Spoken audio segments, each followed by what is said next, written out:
Perjalanan peradaban dunia menempuh dua masa. Masa prasejarah sebelum Masehi dan masa sejarah.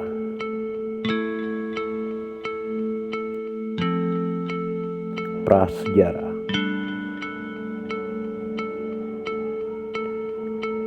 Ciri utama adalah hidup berpindah-pindah tempat atau nomaden dalam kelompok kecil 5-20 orang.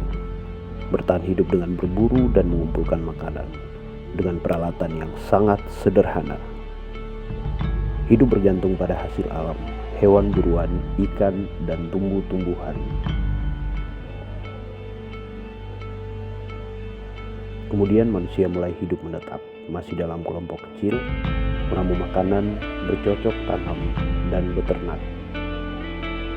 Manusia mulai menetap pada wilayah dekat sungai yang menjadi sumber kehidupan berbagai makhluk hidup. Ini menjadi akhir dari zaman prasejarah dan peradaban awal zaman sejarah.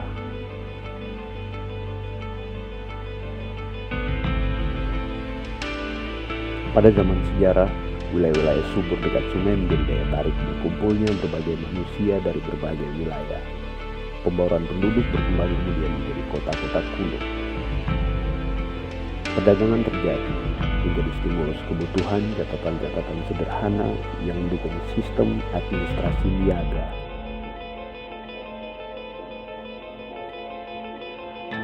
Inilah cikal bakal muncul sistem menulis mula-mula dalam bentuk aksara kuno.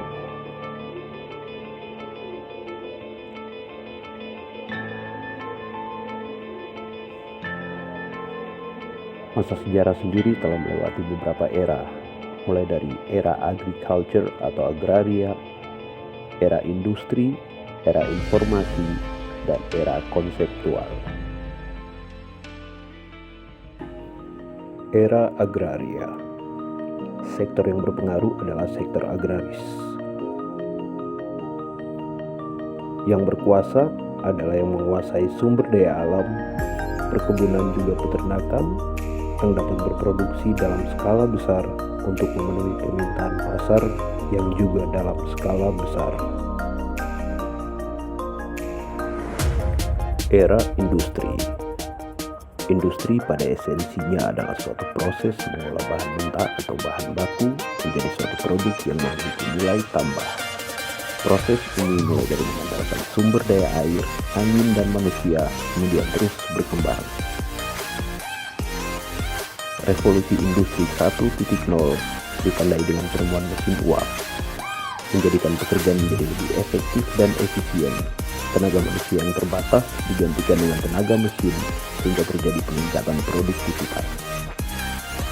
Revolusi industri 2.0, kemudian ditemukan listrik yang turut mempengaruhi pengembangan mesin.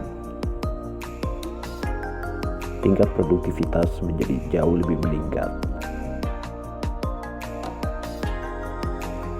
Revolusi industri 3.0, kemudian ditemukan komputer yang mempengaruhi penemuan perangkat-perangkat elektronik yang memungkinkan otomatisasi mesin produksi. Kontrol produksi dilakukan menggunakan perangkat elektronik. Revolusi ini disebut juga dengan revolusi digital. Revolusi industri 4.0. Kemudian muncul penemuan jaringan internet, menyempurnakan proses automasi hingga munculnya kecerdasan buatan. Teknologi cerdas yang mampu terhubung dengan berbagai bidang kehidupan manusia. Segala sesuatu beralih pada dunia maya atau online.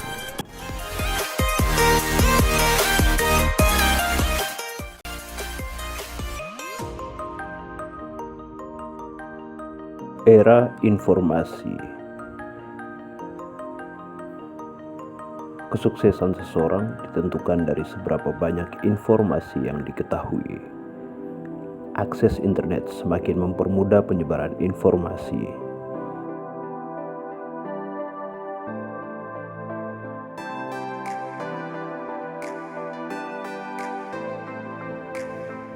Informasi di belahan dunia manapun dapat dengan mudah dan cepat diketahui pada belahan dunia lainnya dalam waktu singkat.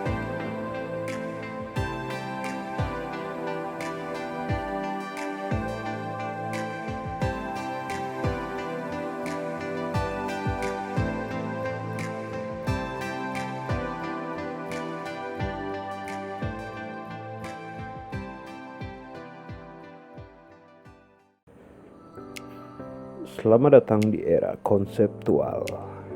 Informasi kini tidak begitu lagi menjadi komoditas saking mudahnya diperoleh. Yang berharga adalah cara memilih informasi, cara menyajikan informasi, cara mengulas informasi, dan cara mengemasnya dalam konsep yang menarik. Ide dan konsep yang unik, menarik, dan kreatif itulah yang mempunyai nilai jual yang tinggi. Seseorang akan memiliki nilai plus ketika dapat menguasai dua hal, yaitu yang pertama komunikasi, dapat menyampaikan ide-ide, pemikiran, dan argumentasi dengan baik. Dengan kata lain, mampu mentransfer ide-ide yang ada di pikirannya agar dapat dipahami secara utuh oleh orang lain.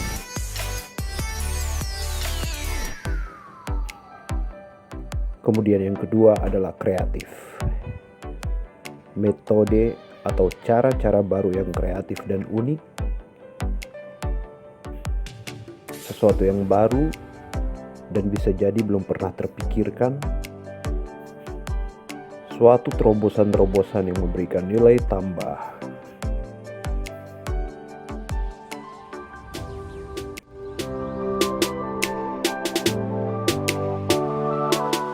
Perkembangan peradaban manusia telah berkembang pesat mengikuti perkembangan peradaban dunia. Mulai dari masa prasejarah, masa agraria, hingga kini telah memasuki era konseptual.